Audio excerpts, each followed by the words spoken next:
Hey guys, so I'm on my little walk today and I'm sort of just looking at everything purple. I just have a thing with purple today. My nails are painted purple. I'm wearing a purple dress. I'm looking at purple flowers. And I'm trying to figure out what's new with Harry and Meghan as I take my daily walk. Now, I saw something in the BBC where they were like, oh, let's just stop into this bakery for a second. They were like, oh, what did Harry and Meghan actually achieve with their trip to Colombia? Which I thought was a huge question and a loaded question and a somewhat unfair question because when William and Kate went to Jamaica recently, for example, nobody asked the question, what did they achieve? When Sophie, the Duchess of Wessex or whatever she's the Duchess of, went to Colombia, no one asked what she achieved. When Charles and Camilla, you know, went to France a year or so ago, no one asked what they achieved. I mean, the royal family, again, have made a whole thing of this quote unquote royal tour brand where the royal family for centuries, I think, have been visiting different. Hang on a second.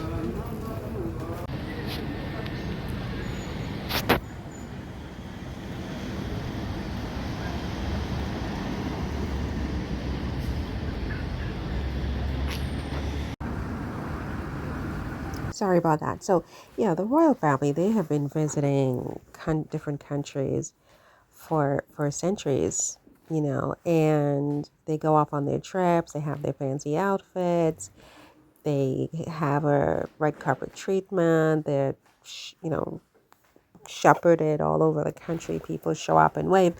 Nobody ever asked any of these people what did they achieve or what was their aim for their trips, ever. Certainly, I don't think the BBC has ever done it. Do correct me if I'm wrong, right? So I find it really peculiar, if not totally bad sportsmanship for the BBC or any of the press, whether tabloid or otherwise in the country. And maybe they're all tabloids at this point. I don't even know if there are any serious, credible news organizations in the UK at this point. But I just find it peculiar and bad sportsmanship that any of them would dare to ask Harry and Meghan, what did you achieve in the 4 days you were on this royal tour? When royal tours, the whole brand of the royal tour was created by them, and none of them have ever been put in a situation where you have to achieve this and you have to achieve that on a royal tour ever. And if they have, certainly the rest of us have never heard anything about it because no one's ever publicly asked about it, certainly not a media organization like the BBC. So, yeah, I just, these people are pretty sick, in this country.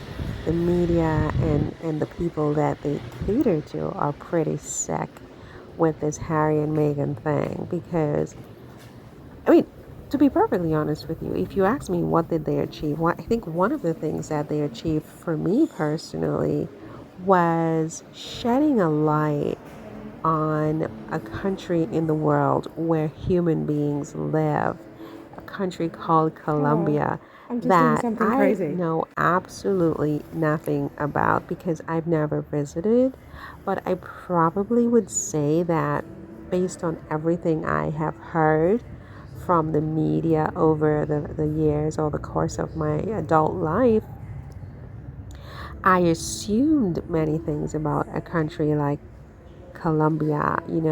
I expected to see streets filled with, just lawlessness, even in a way, people on the street corner taking drugs, people with guns in the streets, mass murdering or whatever. I mean, it just sounded like such an incredibly dangerous place where no civilized person should set foot. And I think one of the things that this trip did for me personally was it shed a light on what a beautiful country Colombia is and the sort of alternative narrative that exists there, as compared to the one that was being shopped to the world by the UK media, right? Now, I'm sure every country has its problems, obviously. I don't think Colombia is paradise, but I think it was so unfair and is so unfair to create this false narrative, sort of the way they did with Africa, the entire continent of Africa, my whole life until my recent adult life. I had a sort of view of Africa that was sold to me by the press, whether it's the UK press, the American press, whatever, and all the textbooks and conversations with people throughout my life. You just get a sense that Africa is a place where everybody has like a protruding stomach from malnutrition. No one has shoes. No one has clean water, blah, blah, blah. And then you see the reality is so very different. And that was sort of a very similar thing with Harry and Meghan's visit to Colombia, is that it just made me realize that what a beautiful place and so many beautiful people and children. This is a pretty dress. I like this dress.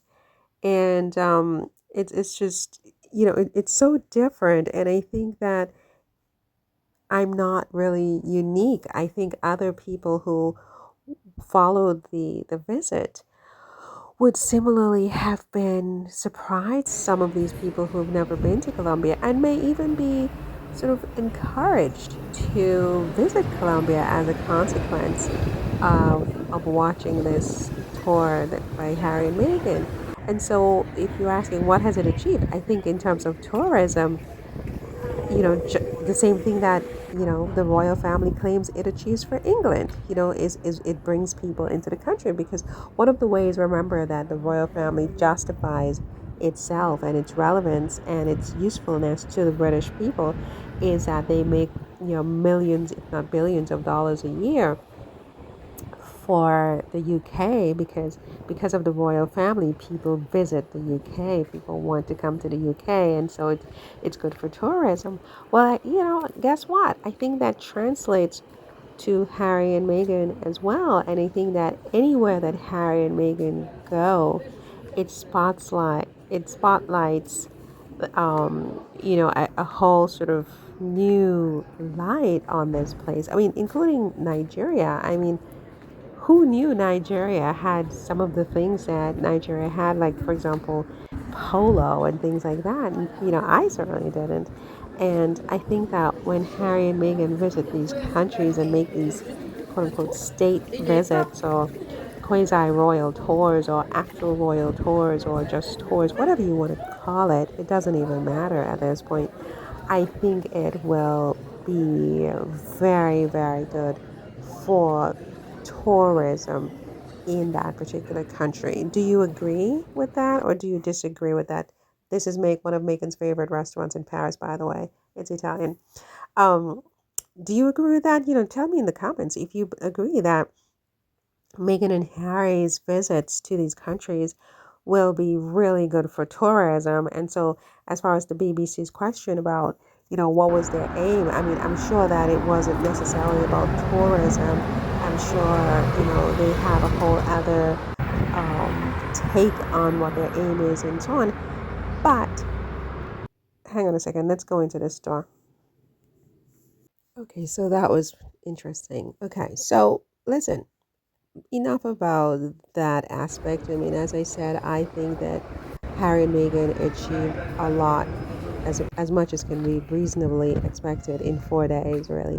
And the trip really was not even about the tourism aspect. It was, about honoring an invitation from their host, the vice president, and Francia Marquez, and She invited them a couple of times. They finally said yes. They went, they visited, they discussed various projects and initiatives such as the digital space issues, online bullying, women's empowerment, and so on. I think, for 4 days, it's good. It's good.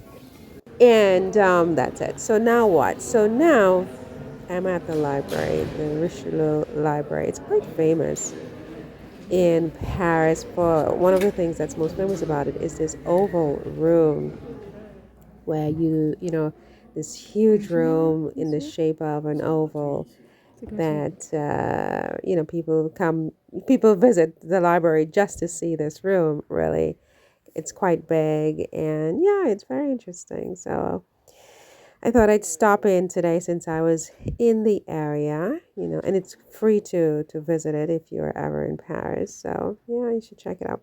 Anyway, so what else about Harry and Meghan? So that's it. I saw some headlines on a hater channel, which shall remain nameless, that Netflix is not going to renew the 5-year contract with the Sussexes. I don't know if that's true. I'm only repeating it because I'm a YouTube channel about the Sussexes and blah blah blah. So I repeat it in a question form and not in sort of an affirmative statement form to say that there is some question at this point whether their Netflix deal is in trouble. If you know the answer to that, do let me know, because that's something that I hope is not true. Megan's cooking show is supposed to be coming out, I guess, sometime later this year, and Harry is supposed to be working on some other projects, and one about polo and different things like that. So I don't know, but it was on a hater channel, so make of that what you will.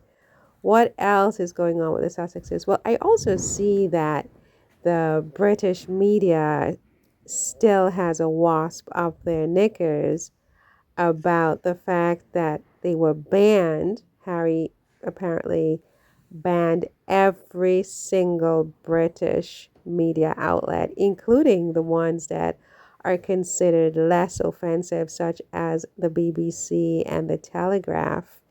They just did not allow any British press into the inner echelons of their Colombia trip. And so there was one, is her name Rebecca English? I'm not even sure. But one of them was talking today, or whenever it was, yesterday, whenever it was. And she was basically saying that Harry and Meghan did not allow anybody except for the digital media of Harper's Bazaar. And so she seemed rather scandalized by the whole thing, which is really fascinating if you want to know the truth, because Harry and Meghan are not heads of state. They are no longer working members of the royal family. These people tell us every day how irrelevant Harry and Meghan are. Harry and Meghan are not part of the government. They're not being funded by the British taxpayers. I am really flabbergasted that the British press really is taking things so seriously, as though they are entitled to a press pass to a visit to Colombia that Harry and Meghan made at the invitation of their new friend, the Vice President, Francia Marquez. I mean, this is a really beautiful building. I like the architecture of this. Beautiful. Love it. Yeah, I don't understand why they are so bent out of shape, as if they have a wasp up their knickers collectively, about not being invited in. What do they want to be invited in for? It doesn't make any sense. I mean, it's not like they can find anything good to say about Harry and Meghan. And because of that, they have even extended their disdain to the whole country of Colombia. They have this one reporter from the BBC or the Sun or wherever, who he went down to Colombia stalking Harry and Meghan. And basically, he's talking about all the homeless people and the crime and this and that. Why would you go into someone's country, highlight the problems, and then be surprised when they don't want you there?